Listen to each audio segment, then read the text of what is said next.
Wudhu adalah aktivitas yang memiliki kedudukan sangat penting dalam ajaran agama Islam.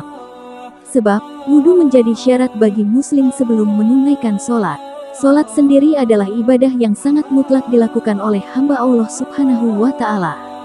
Hal tersebut berarti menjelaskan bahwa wudhu yang tidak sah maka secara otomatis akan membatalkan sholat. 1. Tidak membaca bismillah. Islam mengajarkan umatnya untuk selalu membaca bismillah saat memulai sesuatu hal, termasuk ketika wudhu. Ternyata ini memiliki kedudukan yang penting. Rasulullah Shallallahu Alaihi Wasallam bersabda, tidak sempurna wudhu seseorang yang tidak membaca basmalah. 2. Tidak sempurna membasuh anggota tubuh yang wajib dalam wudhu.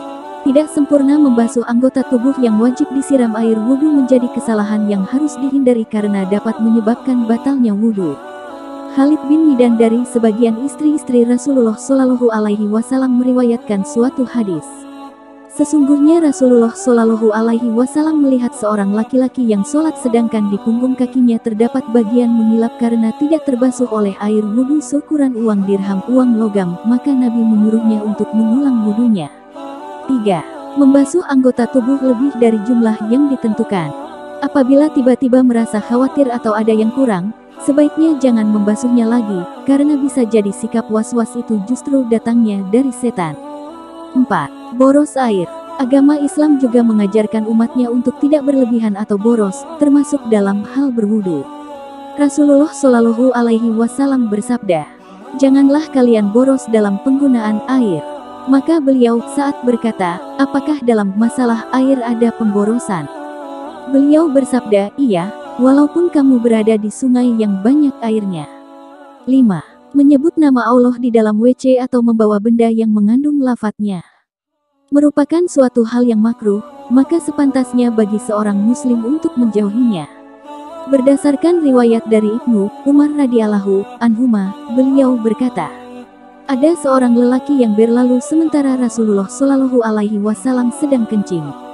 Maka orang itu pun mengucapkan salam tapi Nabi tidak membalas salamnya. Hal ini karena menjawab salam adalah termasuk zikir. 6. Mencuci dubur setelah kentut. Tidak ada istinja, atau mencuci dubur ketika buang angin kentut. Hal itu hanya berlaku saat buang air kecil dan buang air besar. Maka tidak disyariatkan bagi orang yang kentut untuk beristinja sebelum berwudu sebagaimana yang dilakukan oleh sebagian orang.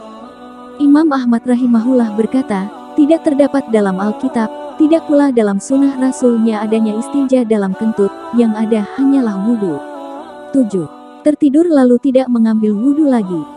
Sebagian orang yang tertidur di masjid kemudian apabila iqomat dikumandangkan dibangunkan oleh orang di sebelahnya lalu langsung bangkit sholat tanpa berwudu lagi, itu adalah salah kaprah. Orang yang seperti ini wajib baginya untuk berwudu, karena dia lelap dalam tidurnya. 8. Perhatikan istinsyak dan istinsar. Istinsyak adalah menghirup air lewat hidung sampai ke pangkal hidung. Sementara istinsar adalah mengeluarkannya air yang dihirup tadi dari hidung. Sebagian kaum muslimin ketika berwudu kerap kali hanya memasukkan jarinya yang basah ke hidung. Hal itu harus diperhatikan karena Nabi Muhammad Shallallahu Alaihi Wasallam pun pernah bersabda tentang istinsyak dan istinsar. Barang siapa berwudu, hendaklah ia menghirup air ke hidung dan mengembuskannya kembali, dan barang siapa yang melakukan istijmar, bersuci dari buang air besar dengan batu, hendaklah melakukannya dengan ganjil tidak genap. 9. Menganggap mengusap leher dianjurkan. 10. Membaca doa tidak berdasar. Selain menambah-nambahkan gerakan wudhu, membaca doa yang tidak ada dalam ajaran juga tentu menjadi satu kesalahan yang bisa membatalkan wudhu, dan tentu juga sholat.